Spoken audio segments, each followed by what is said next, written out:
Hey guys, this is Clutch Attitude. Once again, I'm here with Jenny from the Art of the Fight YouTube channel. Hey Jenny, how you doing? Good. How are you? Glad to be I'm back. doing wonderful. I'm doing wonderful. Hey, today we're going to be covering UFC 328. We're also going to be talking a little bit about Zalal versus um Aljamain Sterling, how that went. And we're also going to be covering a little bit of that interview with Dominick Cruz and Brian Ortega. I want to get Jenny's thoughts about that. But first of all, I want to get your thoughts about the UFC 328. It's coming up in about 2 weeks, and we're going to be breaking down what the matchup looks like. And to be honest with you, in my opinion, it's the most interesting matchup so far this year.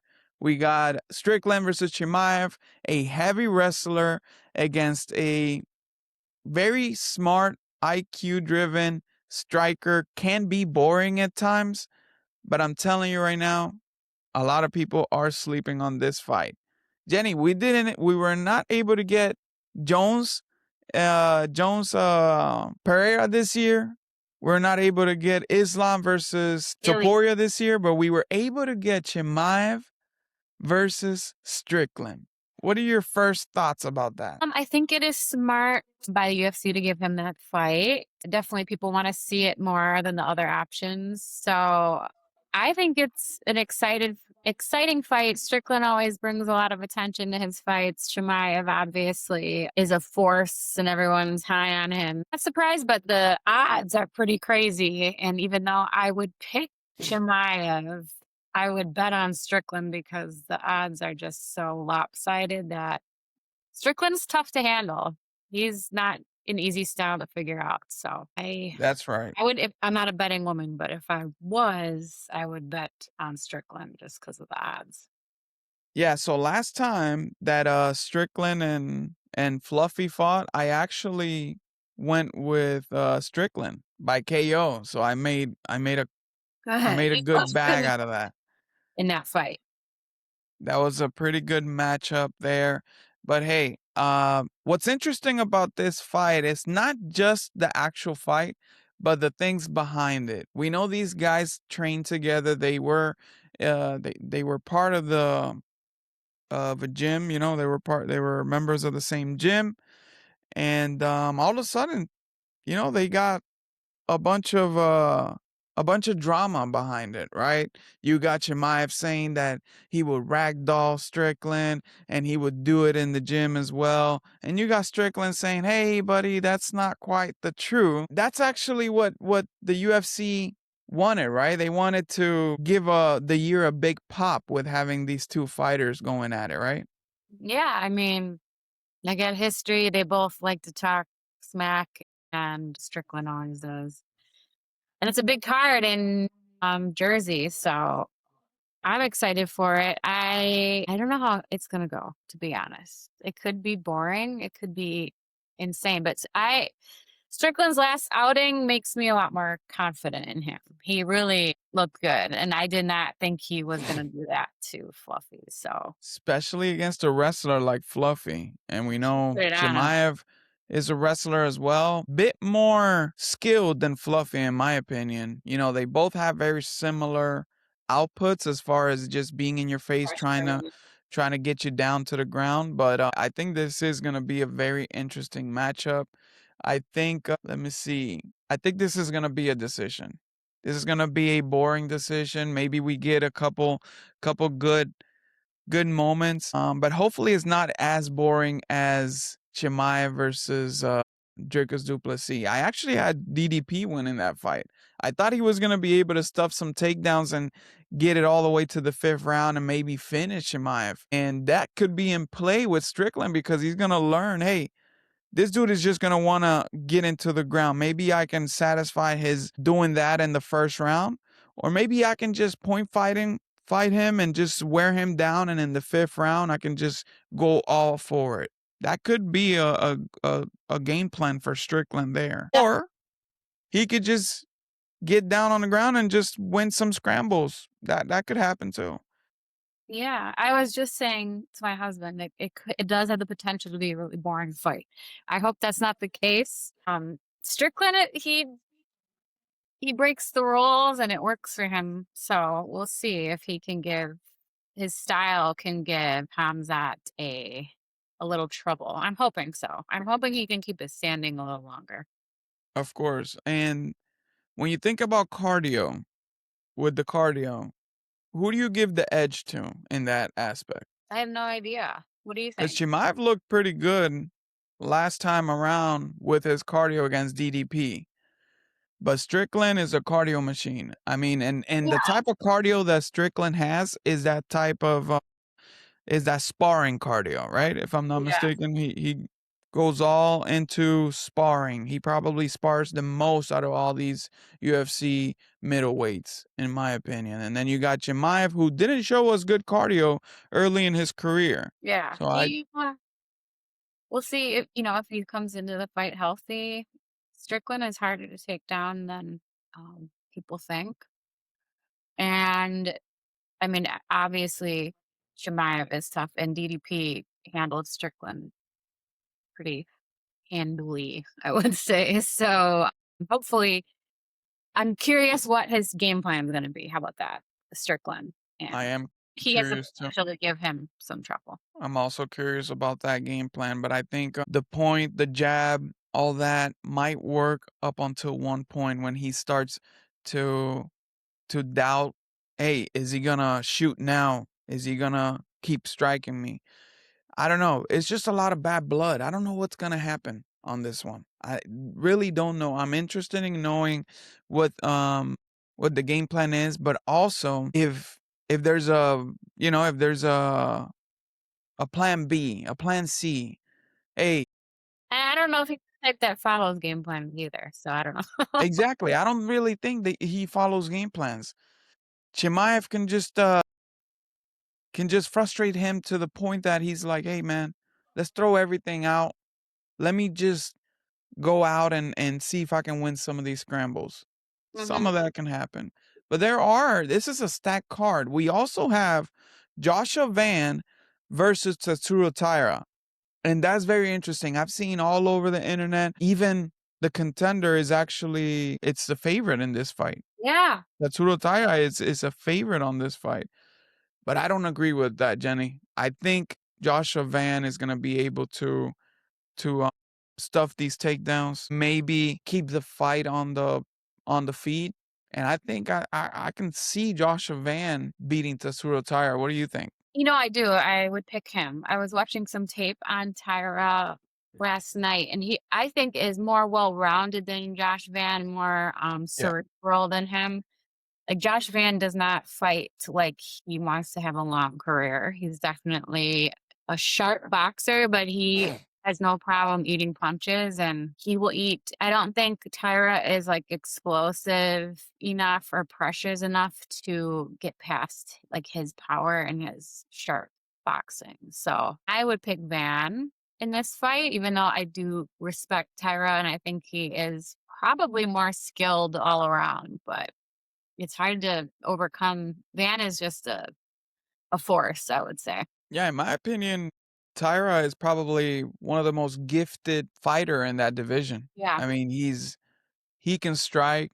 He has some ground game. He also has some good cardio. He's probably the most skillful fighter out of all that. But is Joshua Van going to lose this fight? Is he wanna, is he going out there knowing that he could lose this fight? And I don't think so. I just think that he's just gonna throw everything that he's got. I mean, to prove that he also belongs Mhm. at the top of this division, but also being a champion. So Yeah, he's I got that just think that young Joshua Van has the edge on this one. energy. Yeah, definitely. I would agree. All right, let me bring up the whole card so we can talk a little bit about it here. We also have Joshua Van against Tatsuro Taira. We have a very interesting heavyweight bout in the top five. We got Alexander Volkov against Waldo Cortez Acosta. And I feel bad about Volkov, man. I know he won that fight against Cyril Gane, and Dana White told him, no worries, man. You won that fight. We're going to take care of you. And is this really taking care of him? No. Putting him in with a guy that's, yeah, he's climbing up in the ranks, I just don't think that if he beats Cuadro Cortez Acosta, he's gonna get a title fight. What do you think, Jenny? No, I don't think he's going to beat him. I think I would pick Waldo, but it's a tough spot to be in for him. Heavyweights, has its issues, obviously. And Volkov is kind of not a typical heavyweight, but just big and gangly. And I would pick Waldo. I think he's more explosive. He has strung together some really good wins as of late. So this is not an easy out for Volkov, that's for sure. Yeah, he's in a good streak. He beat last time around he beat Derek Lewis. Prior to that, he's beaten a couple good guys in the rankings. Has climbed up pretty fast. He did lose to Sergey Pavlovich. Mhm. Pavlovich. But yeah, I think Waldo should take this one. I think his streak will continue. Just not sure if he'll get a title shot after that, you know? I don't think he's got a big name yet. You've seen Josh Hockett probably even gets a title shot before him. Probably. So that can happen. Yeah, probably. All right. So moving on to another interesting matchup, which I'm looking forward to this fight right here. Sean Brady, who Mhm. just took an L versus Michael Morales, is taking on Joaquin Buckley, who's also coming off a loss against Kamaru Usman. Both of these fighters need a win, need to get back into title contention. Again, Sean Brady, good grappler, has some good decent boxing against Joaquin Buckley, who's got a lot of power at welterweight compared to where he was fighting at middleweight. Yes, he had power, but didn't have much luck in that division. Now, Sean Brady was at some point probably the number one contender in that division. Mhm. It's just he'd had a unfortunate situation where all these other contenders just swarmed into the division. You know, you got Michael Morales, Ian Gary, Carlos Prates, all these other fights just passed him. But Sean Brady, at some point, he was the number one contender. I mean, he had a decent fight against Bilal. He had a decent fight against a couple of these fighters. Let me see. Let me pull it up right here. He beat Leon Edwards. He beat Gilbert Burns. Come on, load up. Who did he beat also? But yeah, he did not look good at all against Morales. He did Yeah, say that he was no. hurt. But what do you think about this fight? Who you taking? I'm picking Sean Brady. I think he's really good. I do think that 170 is stacked right now, and there's a lot of see Sean Brady. I don't want to say he made a mistake, but he was next in line and took that fight, and that's what happened. That's a risk you take. UFC likes that when you do stuff like that. They don't like when you wait around for a title shot. So he did what he had to do, and I don't know. Michael Morales is huge, I think, for the weight, and he was the better man that night. But I do think Sean Brady is really good. Um, I know a lot of people that train with him out east, and he's everyone says he's like super strong for house size, and I think he's better than Joaquin Buckley. I think that um, Joaquin Buckley is super athletic, explosive, but I don't really particularly think he has a very well-rounded style. So I'm picking Sean Brady. I hope he wins. He deserves it, but I do think he is a better fighter. So Yeah, in my opinion as well. I think I'm going to take Sean Brady on this one. I'm gonna take it as a decision. I yeah. think he can take him, drag him into deep waters, just like Kamaru Usman did. Joaquin Buckley might have a couple moments in the fight where he might wobble Sean Brady here and there, but I think he's healthy enough now to be taking on a guy that has good power. He's learned from his previous fight, Mhm. and yeah, he was hurt. He had a bad knee going into that fight. But I just think that Sean Brady he should. I mean, in a welterweight division where he was the number one contender at some point, fighting against these guys that are just under the top five, I think he's got success. I think he'll find success there. I think he can grapple against Joaquin Buckley. I think he'll get him into the ground. Probably make it a boring fight, but still, he's always gonna chase that finish with ground and pound. I think he's gonna be able to take Joaquin Buckley and do pretty much what Kamaru Usman did, but maybe a little bit more volume on the ground. More volume on the ground, I think Sean Brady will have. Yeah, I mean, this is a big opportunity for him to kind of show us what he's made of. So, is he going to level up after this loss and make a run for the title, or is he going to stay stagnant at his skill levels? I am hopeful. I think he'll step it up a notch. I'm sure it hurts you're gonna be beat by a young up and comer. So I'm looking forward to it. I think there's a lot on the line for both of them, really. It's a big step up for well, For Buckley. it's yeah, he fought Usman, but he was past his prime, I would say. So I think this is a step up for Buckley to like get in the title picture. But Of course, if Buckley wins, he could definitely go against one of the guys that are losing in that fight, Protez versus JDM. We could probably see something like that. I just don't think Sean Brady is the right opponent after a loss against Usman for yeah, Buckley. yeah. You're getting another grappler that's gonna get you in the ground. He, who's actually better than you? Probably, just because Buckley has this good explosiveness doesn't mean that he's a good boxer as well. I mean, his origin was wrestling, if I'm not mistaken. But yeah, Sean Brady, he can cut the ring. He's gonna be pressuring Buckley, and I don't think also the cardio is there for Buckley either. No. We've seen Sean Brady go into these 5-round fights. We've seen Buckley go into 5-round fights where his explosiveness was not there against Usman in the 5th round. So I'm taking Brady as well. So let's go with Brady. He's also very close to home.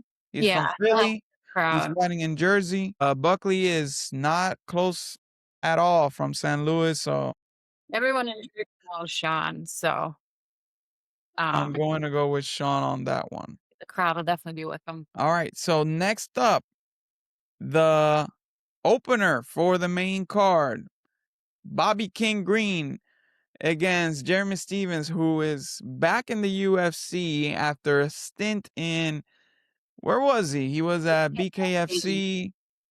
He was all over the place in the regional scene. Bobby King Green is coming from what, like 3 fight winning streak right now? I know he won his last fight. I don't know if he had 3 in a row, but Two in a row.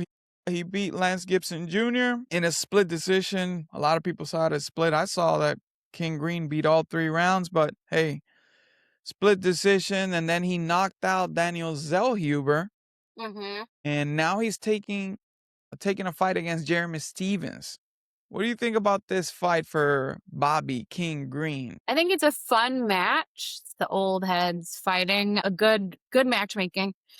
I am gonna pick Bobby Green just because he is more actively in it. But Jeremy Stevens being an underdog is definitely live. He definitely is a very heavy hitter and has, I think, a renewed zest for fighting right now. The UFC, I thought, was only taking him for 1 fight, he said, and they brought him back for more. So um, I think it's good matchmaking. They both should be fighting guys at that level, and but I'm going to pick Bobby Green. I do think it won't go the distance, though. Yeah, this reminds me a lot of the old UFC where these type of fights will come up on these cards. Good thing this is not stuck in the prelims or early prelims. I'm glad they put it in the main card. Mhm. That's kind of giving the hardcore fans, hey, here, two big veterans going at it. This fight might not reach the 3rd round, possibly not even the 2nd round. We got Bobby Green, who finished his last fight. Jeremy Stevens has been knocking out opponents in the BKFC. He's coming off a loss, if I'm not mistaken, but still, two good veterans. Reminds me a lot of the old UFC matchmaking. Mhm. So hopefully It's a fun fight. Definitely not taking any sides here. If I had to pick, I'll take Bobby Green on this one. But my lock is definitely fight not to reach round 3. That's in my opinion. I think one of these fighters is gonna be in the canvas at the end of the. Yeah, it's a pick 'em, I would say. Yeah, it is a pick 'em right there. All right, so moving on to the prelims, we got Atiba Gautier in the middleweight division against Ozzy Diaz. Well, is this another bone they're throwing at Atiba Gautier, or is this a legit opponent for him? I Don't know much about Ozzy, but what do you don't think? I don't know anything about either of these fighters, actually. Gotcha. Well, Atiba Gautier, let me bring you up to speed, is probably the next Francis Ngannou as the UFC will paint it, right, for us. He's been finishing fighters. His last fight actually went the distance. But in betting terms, this guy is a minus 800 to minus 1600 in most of his fights. Mhm. And his round 1 knockout line is probably a minus 600. No, minus 250, I would say. So right now the guy is on a tear. He's been finishing fighters in the first round. Big, strong middleweight. I don't even know how the guy makes 185. He's probably walking around 2 to 230. But yeah, the guy is super strong. And yeah, he's been finishing a lot of first round fights. I'm just gonna skip that one for now. We also have Joel Alvarez, who's coming off a win against Vicente Luque. Looked pretty good going against Jaroslav Amosov. He was the champ at Bellator. He was. Amosov was a champion at Bellator, going against Joel Alvarez, who is in the welterweight division. Previously, he was a lightweight, moving on to welterweight. This is a pretty big fight for Joel Alvarez. Amosov is I not don't know just how he's one. still in the UFC, to be honest. I was doing some research on him, and he has missed weight multiple times, pulled out of fights even more. So I think they're giving him a hammer in Amosov. Amosov is good. He only has one loss, and it's Jason Jackson, which I saw it live actually. Jason Jackson's good. Jason Jackson's, I think, What one of the are best. what are Amosov's strengths? Is he good all around? Yeah, I mean, all around. But he's, Russian, sambo, wrestling. He's good. I don't think stylistically it's a great fight for him, but he is a good fight. I think it's kind more of like a test fight for Amasov to jump him up to the next level. Good. Yeah, I'm also picking Amosov on this one. Again, yeah, Joel Alvarez hasn't shown a lot of discipline in the UFC. He can even get cut after this if he doesn't perform well. I mean, yeah, he is. He did win against Luque. He did win against Luque, but he could have finished Luque in the third round, the second round. He could have finished Luque, and he even said it in the interview. I felt bad for the guy. Dude, come on, man. You have to show up. You have Yeah. to show up. And if you have a chance to finish the fight, you have to do it because it could happen. You see what happened with Jiri. It can Yeah. always happen. It's a fight, right? And even though Vicente Luque has seen better days, we saw his previous fight against Gastelum, and he was able to submit Gastelum after knocking Yeah. him down. That was Yeah. pretty cool. Yeah. That Luke was pretty cool. is someone that I had really high hopes for. I think a lot of people did. So still don't write him off completely, but Joel, I don't know who his manager is or why they still have kept him with all his issues he's had seemingly with discipline and pulling out of fights and not making weight. I think he's on the chopping block. Yeah. Yeah, definitely he's in the red line with the UFC. Next fight, another vet, Grand Dawson against Mateusz Rebensky. I think Mateusz Rebensky has had like probably four out of his last 5 fights. He's had a bonus performance bonuses. Mateusz Rebensky, I think that's how you say it. He went against an Argentinian that was in the last. card. I forgot his name. Esteban Rivovics. And that Mm, was a fight of the night. I yeah. mean, that was a crazy fight. So now we see Grant Dawson, who's also fun. Yes. He's also fun. So probably this might be one of the It'll be performance fights in the night. What do you think about this one? I don't know. My hands are up. I think it'll be a good fight. It'll be a fun fight. Either or. Either or, yeah, it is a pick 'em fight. I think it's just probably gonna be very fun to watch. I like this one. All right, and in the early prelims, we got a few we got a few prospects. I'm just gonna go down the list on a few prospects here. We got Baysangur Susurkaev, who is a fighter that's actually best friends or very close to Chimaev, taking on Jordan Santos. That's going to be a pretty fun fight there. We also have Pat Sabatini against William Gomez and Roman Kopylov against Marco Tullio. That'll be fun there to watch. So if Yeah. Marco Tullio is there, that might mean that Paulo Costa probably is going to be in the building. That's his homeboy, if I'm not mistaken. I mean, it's a big card. A lot of people will be there. A lot of people usually are there in Jersey. Susurkaev was a hot prospect. They're likening him to Khamzat, obviously. He's in close proximity. So it'll be interesting to see how he shows up. He fought my buddy Eric Nolan on short notice, and I wasn't a fan of his attitude, his cockiness, and Nolan did, I think, really good with him. And as of that fight, Susurkaev is not living up to the hype, but we'll see. I'm not too familiar with his opponent if they're giving him a layup or what with that fight, but he talks a big game, so he better He back does. it up. He talks a big game. I saw Nolan winning that first round. So, yeah, I think did Nolan get hurt on that fight? He did, right? He He hurt, got hurt on that fight. and he's fighting up a weight class, so he gave him a harder fight than he thought he thought he was gonna walk through him. So it's personal for me, but I wasn't that impressed with Susurkaev. He got the finish, but he talked a big game. He did. He did. But he does need some work. He does need some work. I've seen footage. He's been working a lot. He's been Yeah. working a lot on his game. But still, I mean, the guy is too cocky coming into the UFC, and it was harder than he thought. I'm sure of that Mhm. because Nolan gave him a pretty good fight in that first. He's someone you should watch. So he's trains with us a lot, and he is just sharp with his punches. When is he coming back?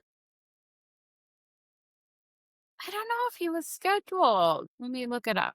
But he had an injury, so he was out for a little bit. He should be fighting now. I would like to see him fight soon. But the UFC, they're gonna take care of him because he took that fight and no one would. So not many people are game like he is. He's an ex-Marine, so his mindset is a little tougher, I think, than most. No, has nothing scheduled. So Well, we'll but we see. we Yeah, should see him pretty soon. yeah, I would think so. That's good. All right, so let's move on to the fight night coming up this weekend. Interesting matchmaking here. We got Jack Della Maddalena against Carlos Prate. This fight takes place in Perth, Australia, and it's a former champ against a rising contender, Carlos Prates. I think Carlos is probably older than Jack, but still, Carlos Prates is just very dangerous. I wonder what is Jenny gonna take? Who's Jenny gonna take on this main event? That Who are is you taking another on this one? exciting matchup. One of those fights that you just don't know what's gonna happen. I wouldn't be surprised if either of them won. I think I'm gonna pick, I don't know. I wanna say Pratas, but Jack has some more veteran IQ, I would say. I don't know. Maybe Jack. Hey, Well, both fighters are good. They're fun. It's gonna be a fun main event. I just think that that left straight from Prates is he's just sharp. very, very bad. I mean, He's a the guy sharpshooter. sets it up with his jab, and he basically, and probably that's a one trick that he has, right? He sets it up with the jab, starts jabbing, starts jabbing. Once the fighter thinks he's gonna jab, he comes straight with that left. He did it with Leon Edwards. He did it with Mitch, and he did it with Trevon Giles. He's got some knockout power, and I'm just worried about that because Jack seems to like getting hit. Yeah. He likes to get hit. I mean, Bilal hit him a lot, and well, but Jack did give him a lot more damage and was able to walk out of there with the championship. But still, I'm gonna take Prates on this one. I think he can hurt Jack or yeah, with that straight left. Hopefully Jack can close the distance more Make it up. and not get with that because Prate's gonna throw them kicks to keep the distance and set up his straight left. But that's not too easy to say, right? With Jack. Jack could make it ugly. Pressure. He's smart, and I think they'll have a good game plan. So Yeah, he's got some it'll be his hook too. veteran IQ and experience. But Kratos is a sharpshooter, a heavy hitter too. So, but correct me if I'm wrong, Jack, he's likes to box at a closer range, right? More He in. does. He does. So He closes probably gonna, distance well. we'll see. It'll be interesting to see how Prates handles his pressure. Yeah, it'll be interesting there. Yeah, if I'll give you a how would Jack win this fight, it'll be in close counters, and he's gonna be able to if he is able to close the distance and even take the fight to the ground a few times. Because Mm-hmm. I know Jack has a little bit of a ground game. He's been training with this guy with the jiu-jitsu guy. Forgot his name. What's his name? Craig Jones. Craig Jones. That's his name. He's been training with him, and if he adds him into this if he added him to this camp, then I could see that playing a good role in this fight. Yeah, definitely. He's a phenomenal coach, so I'm sure they have that up their sleeve. All right, some other fun fights on this one. Benil Dariush taking on Quillan Salkeld. He's a Australian guy, he's moving on into the rankings. He's taking on Benil Dariush, who's very, he's a good, how do you call it? A good, solid piece in the rankings. He's a Mm-hmm. solid piece in the rankings. And I don't know, but this is a fight where this is probably the toughest opponent that Salkeld is facing in his career. Mm-hmm. Good grappler in Dariush, has good standing. In my opinion, he still has at his age. He still can bang with the best ones. He did get knocked out against BSD.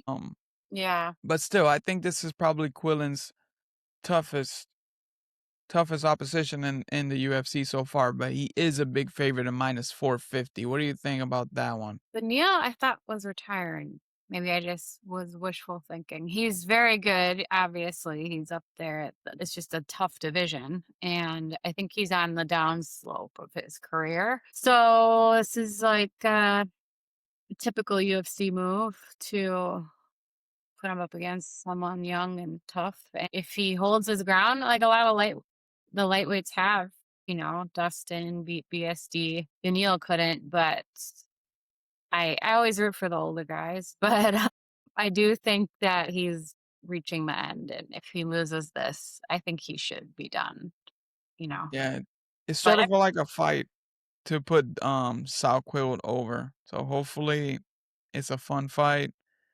Dariush took a lot of damage in that. Well, not a lot of damage. A 1 punch damage in that yeah, fight against Saint Denis. So but yeah, it is a farewell fight against Quillen. Could be, right? yeah, All right, some interesting matchups as well here. We got Tai Tuivasa. He's probably gonna. Oh, and it's close odds too against Louis Sutherland, who has not found any success in the UFC. Louis Sutherland.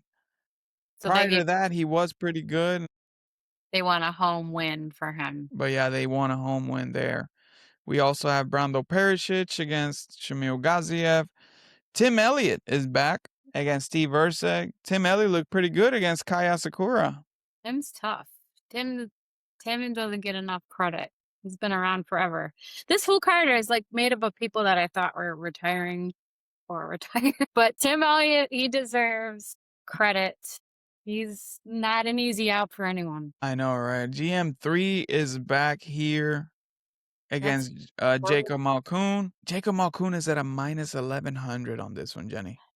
okay. Let me say something about this. Gerald is someone that will ruin your parlay every time. He's not someone you should, that's easy to bet against. Because if he can pull it off, he will. So I'm always rooting for him. We go way back. He's a good friend of mine. Killer jujitsu, obviously, but he's the type that wants to scare you first before he pulls out a finish. Kind of like a Glover Teixeira vibe. That's how Glover kind of operated later in his career too, I would say. Tough to Yeah, bet. I would, if I was a gambling person, I would bet on Gerald just because of the odds are. I always do. I always do. So tell your friend that I always do. I Yeah. always believe in GM3. I always take him by sub. I always sprinkle at least $5 on his sub round one and round two because he's always alive for a sub. Always. Yeah. Even if he gets knocked down, I think he finds He finds a he could way. find a sub. Yep. All right. Well, I don't see anything else very strong on this card other than that. The Tafa, Junior Tafa is back going against Kevin Christian. Cam Roston, he's a good prospect going against Robert Brysek from Poland. A couple Polish guys in here in this card. Or actually, no, yeah. Oh, he's the only Polish. Oh, that was probably the last fight right there. Kobe Thickness against Vince Morales. Vince Morales, another dog that I'm taking on this card. And definitely going with GM3. Sorry for Jacob Malkoon, but I'm taking GM3. He's a more active fighter. Jacob Malkoon missed like 2 to 3 years due to injuries. And yeah, he won his last fight, but it wasn't good competition. I think GM3 is just very dangerous. But yeah, fun little fight this weekend. Jack Della, Carlos Prates. Jenny is taking Jack. She officially said it in this podcast right here at plus 105. And I'm taking Carlos Prates to knock out Jack Della. So put that in your notes. I think that's the only one we disagree on. So Probably, right? But yeah, and if you also have a little cash on the side, put GM3 round one or round two sub for GM3. I think that's live as well. Definitely live. All right, moving on to the recap versus Zalal versus Aljamain Sterling. And I'm gonna tell you what I thought before the fight. I did miss Gilbert Burns. I missed on that one. Gilbert Burns, I thought he was gonna be able to beat Mike Malott. Missed on it, but I was not going to miss this one. I took the vet against a rising prospect in Yusuf Zalal, and I was not gonna miss on this one. This was probably the best match that they could, put Aljo in because I knew he was gonna take this into the ground, and I don't think Zalal had the strength to get up from these takedowns, and that's what he showed us in 5 rounds. I mean, he did have a bad round in round three. Zalal was able to put him in a guillotine. But what do you think about this performance by Aljo? So what do I think? I think Aljo, I was picking him to win, and I think he did exactly what he needed to do. He's another person that I think is underrated for his abilities in his career. Even I, in the beginning of his career, underestimated him. I've kind of watched him come up from the beginning, I would say. And he's really evolved, and he really Zalal, he didn't do bad. I don't think his stock goes down that much, but Aljo put on a clinic. He big brothered him at some points. So good for him. It was fun. It was not a very exciting card, and it was a nice cap off to the card. High level grappling. It was fun. I'm happy for him. Yeah, there was a lot of grapplers in this card, and a lot of people are saying that the card was boring, giving it a 3 out of 10. I gave it a probably like a 7 or 8. It keeps you wondering what's gonna happen. Is this other guy gonna find success? Is he gonna come out? Because sometimes when you have a grappler like Aljo, he will grapple you for 2 to 3 rounds, and all of a sudden his hands are tired. this and that. But hey, right after that third round, that's the moment where I was like, whoa, is Aljo coming out and is gonna look this dominant? Because you got Zalal was able to get a round out of him, but you know what?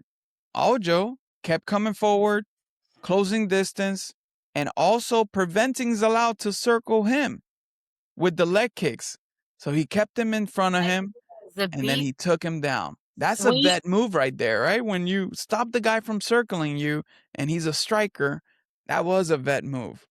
He did good. He's in that sweet spot in his career, especially for grapplers. My husband's kind of in that too. Like you're technically past your prime, but you have all that experience, that fight IQ. You really kind of come into your own flow as like a well-rounded fighter and are comfortable out there where it's not just reactionary. And he is obviously very comfortable. He's dominant in his grappling and he makes grappling fun, I think. So I enjoyed it. It was a good fight. I enjoy fun grappling matches, and Aljo deserves his flowers, which I think he's getting finally. I think a lot of people, the tone seems to be changing on him, and he deserves it. He deserves to get credit. He's done really well for himself as a fighter and in his career. Yes, he did. And actually, the UFC awarded him with a 5-6 year contract, 5-6 fight contract, or 5-6 years contract. I'm not sure. Not even 5-6. Probably 5-6 fights. Yeah. Yes. They awarded him with a contract renewal just before the fight. He's definitely live for a title fight against Volk or whoever wins out of Volk and I'd like to Mavzar. see it. So that's Yeah, pretty it'd good be for fun. him. Be a good way to finish his career. One more go, Of I think. course. Who Before we go, who do you think, which one is the better matchup? Volk versus Aljo or Volk versus Mavzar? Because it is a rematch. Mavzar already beat Aljo. I I'm saw Aljo beating Mavzar, but hey, sorry, I mispronounced his name. Mavzar. Mavzar, yeah. Mavzar. Deserves it, I would say. Aljo, I mean, he takes some time off in between fights at this point in his career, so I would probably say, Mavzar deserves the shot. I am more interested in seeing Aljo fight because I don't know how many more fights Volkanovski has in him too, but it might work out perfectly for Aljo to, get a real, like, good crack at Volkanovski if he waits a little longer. That's true right there. I am excited for I want to see Aljo versus Volk, definitely. I want to see because we can always get at least one more fight with Aljo against Mofsar. So I'm really excited to see that. Not sure if that's gonna happen next, but It's not I mean, I don't think they'll give Aljo the shot though. Right yeah. away. I don't think they're eager to, so. Well, Jenny, thank you so much. I want to say congratulations on opening up that gym. You and Oh, Corey are wait, doing wonderful. I'm watching all those we're in the reels talks. that Yep. Corey's doing. They're funny. They're really funny. I think he's getting his name out there. That's pretty Call him. cool. He needs to hear. Yes. So shout out to Corey. Follow Jenny on YouTube. Follow Jenny on Instagram. Thank you so much for coming out. Another episode here with Clutch Attitude and Jenny from the Art of the Fight. Take care, Jenny. Hope you Thank have a you so wonderful much, day. Will. Appreciate you. Have a good one. You got it.